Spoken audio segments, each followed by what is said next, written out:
할렐루야, 굿TV 세상을 보는 창 5세 고감을 시청하시는 시청자 여러분, 저는 새하늘교회 목사 오희숙입니다. 우리 좋으신 하나님께서 제 강의를 시청하시는 모든 분들께 큰 은혜 주시기를 기도합니다. 오늘은 보물섬이라는 큰 주제 안에서 24번째 시간 재물의 복과 소유의 복이라는 주제를 이야기를 나눠보려고 합니다. 오늘 주제의 말씀은 마태복음 13장 44절. 천국은 마치 밭의 감추인 보화와 같으니 사람이 이를 발견한 후 숨겨두고 기뻐하며 돌아가서 자기의 소유를 다 팔아 그 밭을 샀느니라.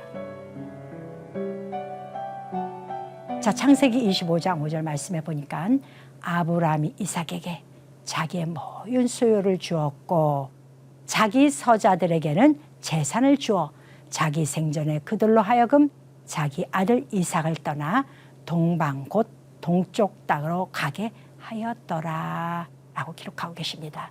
하나님이 아브라함을 통하여서 재물과 소유를 나눕니다. 왜 그럴까요? 중요하기 때문에 그렇죠. 중요하지 아니하면은 성경을 기록하지 않습니다. 우리가 그리스도인으로 살면서 하나님은 재물, 즉 재산을 어떻게 기록하였고 우리는 그것을 어떻게 취해야 되는지를 우리는 성경 한 장 한 장을 통해서 우리는 알아야 돼요. 왜? 그래야 내가 그 말씀대로 재물을 운용하거나 다스리거나 할 수가 있거든요. 그래서 굉장히 필요합니다. 그러면 여러분들이 오늘 하나님 말씀으로 언약을 맺은 자들이 있어요. 하나님, 주의 말씀대로 나는 하겠습니다. 하나님, 주의 말씀대로 따르겠습니다. 순종하겠습니다. 이렇게 고백하고 언약을 맺은 백성들은, 하나님의 자녀들은 소유권을 줍니다. 그런데 그냥 말씀에 언약은 없고 그저 내가 예수를 믿으니까 하나님 내가 이것도 잘 되게 해주시고 저것도 잘 되게 해주시고 나는 이렇습니다. 나는 저렇습니다라고 고백하는 사람들, 언약 없이 중심 핵심 없이 그렇게 하는 사람들에게는 하나님이 주님 앞에 와서 달라고 하니까 재물권까지 줘요. 이렇게 둘로 나눠져 있어요. 소유와 재물이. 창세기 14장 11절 보니까 재물에 대해서 어떻게 기록했냐면은 내 왕이 소돔과 고모라의 모든 재물과 양식을 빼앗아 가고 그럽니다. 소돔과 고모라가 이웃 왕들한테 탈출당해 거기서 조카 롯이 잡혀가죠.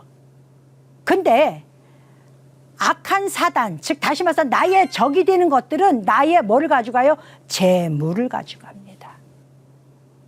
집안에 우환이 들어오면은 바닥까지 재물을 뺏어간다고 어른들이 얘기를 하고 있습니다. 그런 이야기가 그냥 나오는 것이 아니에요. 하나님의 말씀이 수천 년 동안 내려오면서 반복되면서 완성을 이루어가는 거예요. 결국 세상의 재물은 하나님 나라에 쌓을 수가 있는 것이 없어요. 다 땅에 소멸돼 버려요.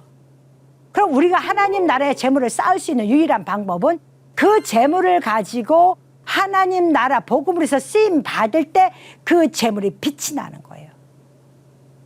근데 사람들, 즉 인간들이 좋아하는 것은 세상이 탈취해 갑니다. 재물은 다 탈취해 가요. 그것을 뺏으려고 사단들은 이 모양 저 모양으로 움직입니다. 이스라엘 자손이 미디안의 부녀들과 그들의 아이들을 사로잡고 그들의 가축과 양떼와 재물을 다 탈취하고 그래요. 미디안 족속이 뭐를 해요? 이스라엘 백성들 걸 다 탈취해가는 거예요. 뭐를? 재물을. 그러니까 이것을 굳건히 지키기 위해서는 하나님이 원하는 재물 방식을 가지고 우리가 살아야 되겠죠. 우리가 이 땅에 태어나서 우리가 마지막을 향해서 죽음에 임박할 때까지 사람들은 재물이 없으면 불안해해요. 굉장히 초조해해요. 고통스러워하고. 왜? 일단 불편하거든요. 내가 사고 싶은 것도 못 사고 내가 먹고 싶은 것도 못 먹고 내가 입고 싶은 것도 못 입고 재물이 없으니까 그걸 못 하거든요. 부유함의 상징 그런 모습들을 나타나지를 못합니다. 그러니까 사람들이 그 재물을 가지려고 밤낮으로 일을 해요. 근데 하나님이 그 재물을 다 뺏긴대요. 누구에게? 미디안 족속에게. 누구에게? 이웃나라 왕에게. 그러면서 재물에 대해서 이야기를 합니다. 근데 아브라함은 이 재물을 누구에게 줘요? 서자에게 줬어요. 이스마엘에게 줬다는 얘기예요. 그러면은 오늘 우리는 그 재물을 향하여 교회에 와서 무엇을 기도를 하느냐고요? 승진? 장사가 잘 되고 대박 나는 거? 여러분, 그게 중요한 게 아니에요. 그리스도인들은 내가 무엇을, 하나님 나라에 무엇을 하기 위한 목적으로 재물이 필요한 거예요. 그런데 나 자신의 유익으로 해서, 나 자신의 부유함으로 해서 그 재물은요, 어느 때가 이르면은 내가 어두워질 때, 내가 믿음이 떨어질 때, 하나님 보시기에 합당하지 않을 때 세상 것이 나에게 와서 그것을 다 훔쳐가 버려요. 생각지도 않은 때에 주식을 해서 날아가게 만들고, 또 무엇을 투자해서 날아가게 만들고, 이 모양 저 모양으로 나는 분명히 여기서 엄청난 재물을 취할 것이라고 알고 있습니다. 근데 그 재물이 나한테 옵니까? 안 오죠. 시편 49편 6절에 보니까 자기의 재물을 의지하고 부유함을 자랑하는 자는 아무도 자기 형제를 구원하지 못하며, 그래요. 재물을 너무 사랑하면은 자기 형제가 안 보여요. 형제가 보이는 사람은 재물을 도구로 씁니다. 이게 굉장히 사람 살아가는데 엄청난 차이를 둡니다. 사람을 두고 재물을 다스리는 사람은 늘 얼굴에 행복한 모습이 있어요. 남에게 주는 걸 너무 행복해해요. 이웃을 챙기는 걸 너무 행복해해요. 받는 건 불편해요. 왜냐? 꼭 무엇인가 빚진 것 같아서. 주는 것에 행복한 사람인 거예요. 그 사람은 어떤 사람이야? 모든 재물을 다스리는 자가 되었다는 거예요. 그런데 나에게 재물은 들어왔는데 내 거 하나 뺏길까 봐 눈을 불끈 뜨고 누가 내 거 건들까 봐 사방을 바라고 두리번거리며 불안해하는 사람들이 있어요. 그 형제지간에도 이 재물을 가지고 다툼을 하는 사람들이 있어요. 참 가장 가슴이 아픈 건 그리스도인들이 이걸 하면 안 돼요. 내 재산이 내 형제가 굳이 저렇게까지 아버지가 주는 것을 가져가려고 하면 다 줘요. 그러면 내 형제가 예수를 안 믿었다가도 그 모습을 보고도 그래, 나도 저런 마음으로 살아야지. 제 바로 밑에 동생, 죽은 동생 와이프가 예수를 안 믿어요. 근데 우리 동생이 죽고 나서 두 쌍둥이가 있어요. 그 다음에 저희 아버지가 하나님 앞에 부르심을 받아 갔을 때 유산이 있어요. 집과 땅이 있었어요. 6남매인데 그 동생네 빼고 5명이서 이야기를 했어요. 이후 여하를 막론하고 얘네 이거 땅 다 주자. 왜냐? 조카들이 아빠가 없지 않냐. 그리고 우리 올케가 이 두 애들하고 살기가 얼마나 힘들겠냐. 아무도 이 여기 대해서 손을 대지 말자. 우리 5남매가 약속을 했어요. 한 명도 거기에 대해서 반박 두지 않았어요. 5남매가 그 일을 하니까 지금 조카 둘이서 얼마나 신앙생활을 잘하는지 몰라요. 이제 중3인데 너무 이뻐요. 이 재물 관계 가지고 예수를 믿는 형제들의 싸움이 벌어졌다. 이거는요, 아무리 예수를 하면 내가 장로다, 권사다, 집사다, 목사다, 전도사다, 아무 의미 없습니다, 여러분. 욕심을 부리면 벌써 나는 재물에 속박된 거예요. 종이 돼버렸다는 거예요. 종이 되면 안 되죠. 하나님 우리 보고 뭐라고 그랬어요? 너희는 세상을 다스리라고 그랬어요. 이 땅을 준 것은 다스림의 역사지 우리가 그들의 종이 돼서는 안 돼요. 그럼 우리가 하나님 말씀대로 떳떳한 인생을 살아야 돼요. 그랬더니 그럼 우리 형제들이 못 사니? 아니요. 그 이후로 더 잘 살아요. 그 이후로 다 좋은 소식들만 옵니다. 여러분, 재물은요, 나를 근심하게도 만들고 나를 기쁘게도 만들어요. 근데 대부분의 재물을 다스릴 능력이 없으면 결국 그 재물로 인해서 근심에 들어갑니다. 부부가 싸우는 것도 재물이 없으면 싸워요. 참 신기하죠. 그래서 하나님은 시편 60편 10절 말씀에 재물이 늘어도 자기 마음을 두지 말지니라 라고 말씀하세요. 재물이 얼마나 무서우면은 그게 우리의 마음에 두는 순간에 우리는 어떻게 해요? 내 주변이 누가 훔쳐갈까 봐 다 적대 관계가 돼버려요. 내가 너에게, 동생에게, 오빠에게, 언니에게 이만큼 줬는데 너는 왜 너밖에 모르고 살아? 이렇게 조건부가 돼버린다니까요. 근데 사랑과 함께 재물을 주면 어떤 일이 벌어지냐? 사랑이 돌아와 버려요. 그리고 서로 신뢰 관계가 됩니다. 재물이 중간에서 움직이면은 신뢰가 무너져 버려요. 그래서 하나님이 재물과 무엇을 소유를 분명히 가른 거예요. 나누고 나서 그것을 내가 정말로 정말로 사랑하는 자에게는 소유를 주고 내가 아직 언약을 못 맺은 백성에게는 재물을 주마 하고 그것을 아브라함을 통해서 나눠 놓으신 것입니다. 잠언서 11장 28절 보니까 자기 재물을 의지하는 자는 패망하려니와 의인은 푸른 잎사귀 같아서 번성하리라 그래요. 하나님이 주신 재물은 내가 번성할 수 있는 길이 열려요. 옛날 어른들이 그랬죠. 심은 대로 거둔다. 심지 않은 것을 거두려고 하지 말라고 그랬잖아요. 주님도 말씀하시잖아요.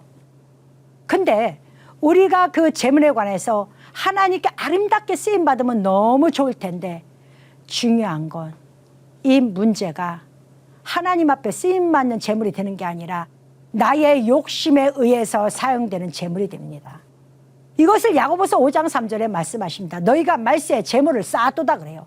마지막 때 특징이에요. 또 사람들이 마지막 나이 늙으면은요 불안해서 재물을 쌓아둬요. 여러분 우리가 죽을 때 재물 가지고 가지 않습니다. 다 놓고 가요.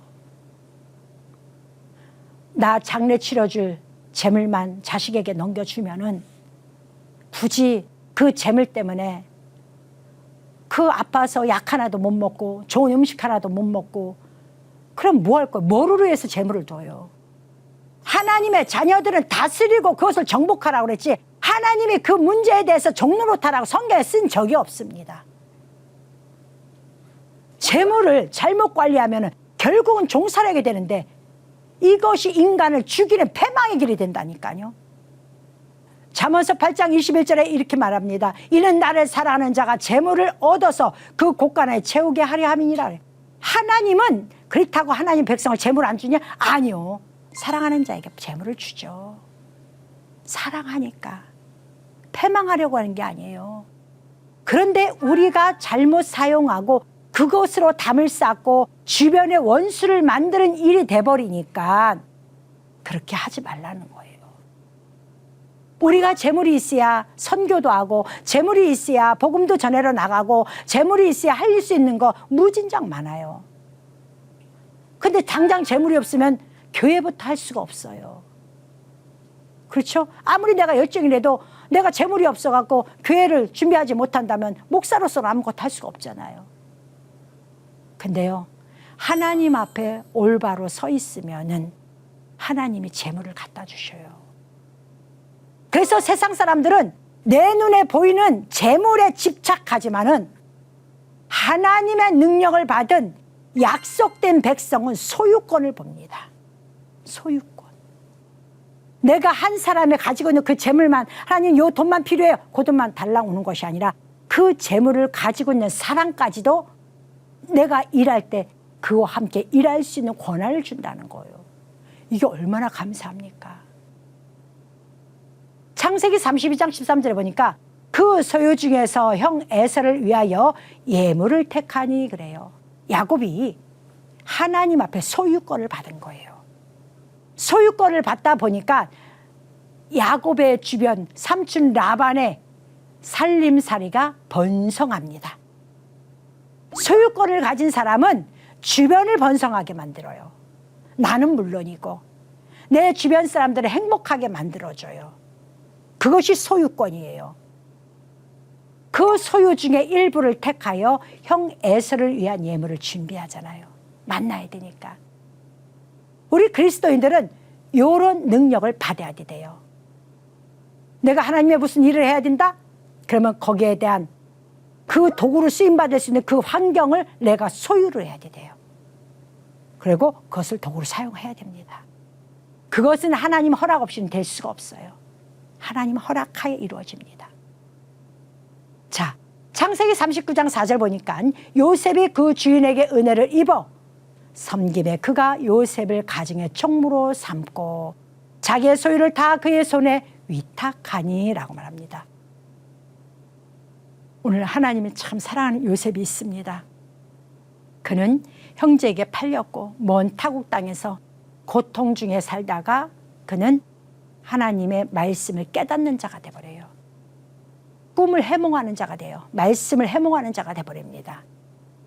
그런데 하나님이 그 요셉에게 하나님이 그 애굽 땅의 총리로 만들어 주시고 그 애국의 왕으로부터 뭘 받냐?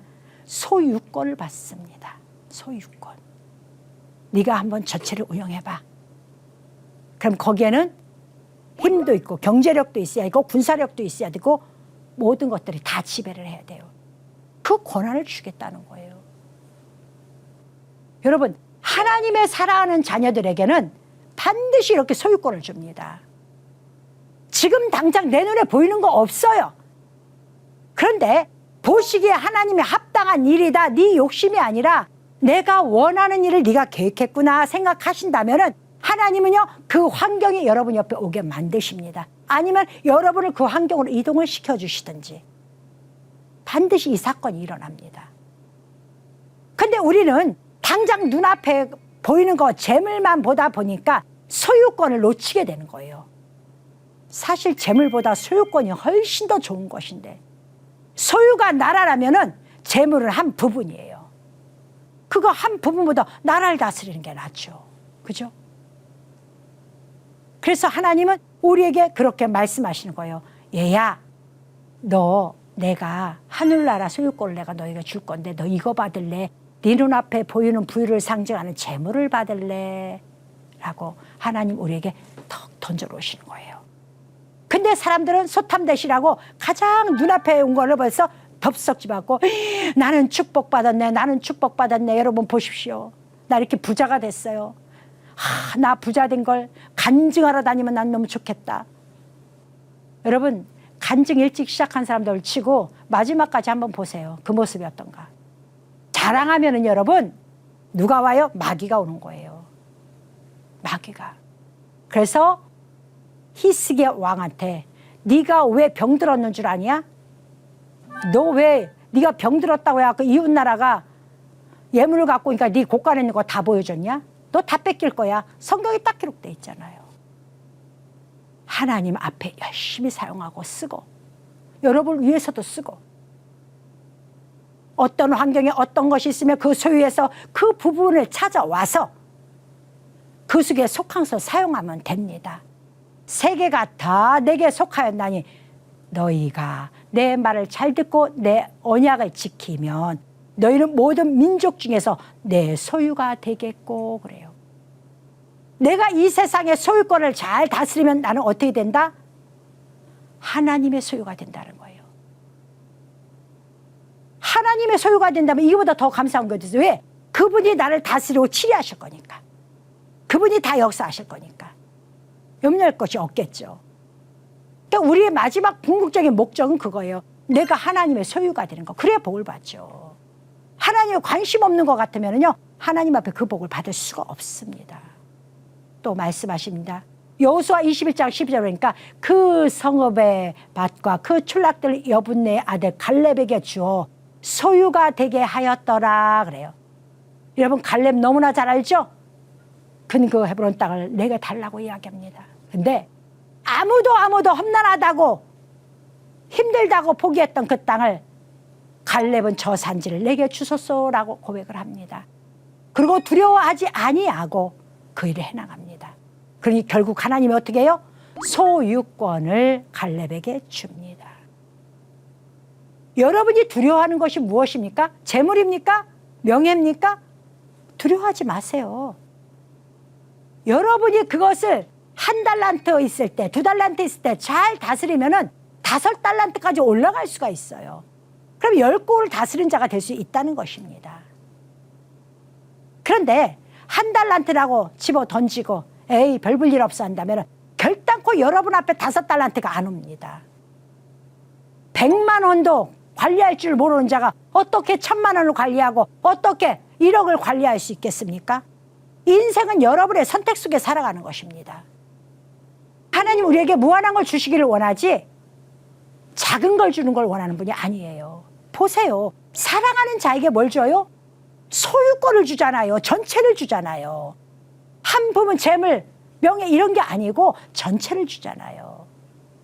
이게 바로 성경을 보는 하나님의 자녀들의 지혜인 것입니다. 사도행전 7장 5절 보니까 그러나 여기서 발 붙일 만한 땅도 유업으로 주지 아니하시고 다만 이 땅을 아직 자식도 없는 그와 그 후손에게 소유로 주신다고 약속하셨으며 라고 말씀하세요. 누구 얘기예요? 아브라함 얘기예요. 여러분 우리에게는요. 우리 눈에 지금 보이지는 않지만은 여러분이 지금 있는 장소에서 말씀을 가지고 하나하나 층계를 가지고 올라갈 때 하나님은 이미 모든 것이 소유가 준비되었다는 것입니다. 그것을 바라보고 가는 자에게는 소유권이 나에게 오는 것이고 그것을 바라보지 아니하고 물질만 바라보면은 결국은 내 안에 탐심이 생겨서 악으로 빠지게 되어 있습니다. 오늘 여러분은 진정 소유와 재물에 대해서 어떤 걸 원하시겠습니까? 지금 당장 물질이요? 그걸 원하신다면 성경을 다 읽어보세요. 물질은 어떻게 되어 있는지. 그러나 소유를 가지고 물질을 다스리는 자는 어떤 자에게 하나님이 주셨는지 명확히 구분하시길 바랍니다. 왜냐? 하나님의 자녀가 누릴 특권이 거기에 있기 때문입니다.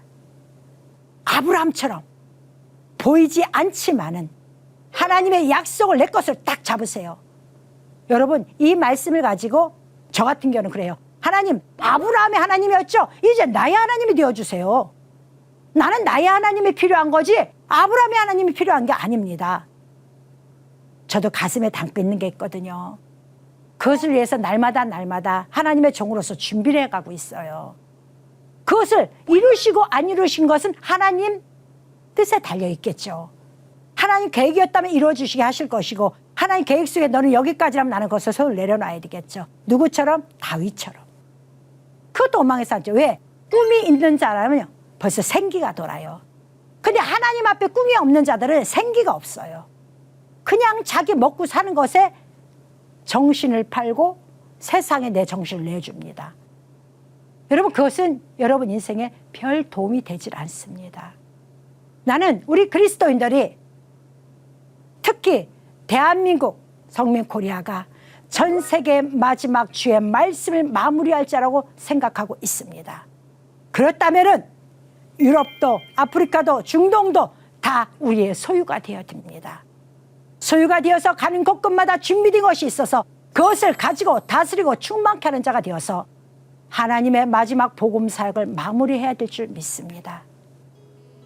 저와 여러분은 재물도 좋지만 그보다 더 한 단계 앞서서 하나님이 주시는 소유, 그로 말미암아 우리가 하나님의 소유가 되어서 하나님을 기쁘시게 하는 여러분이 되기를 원합니다.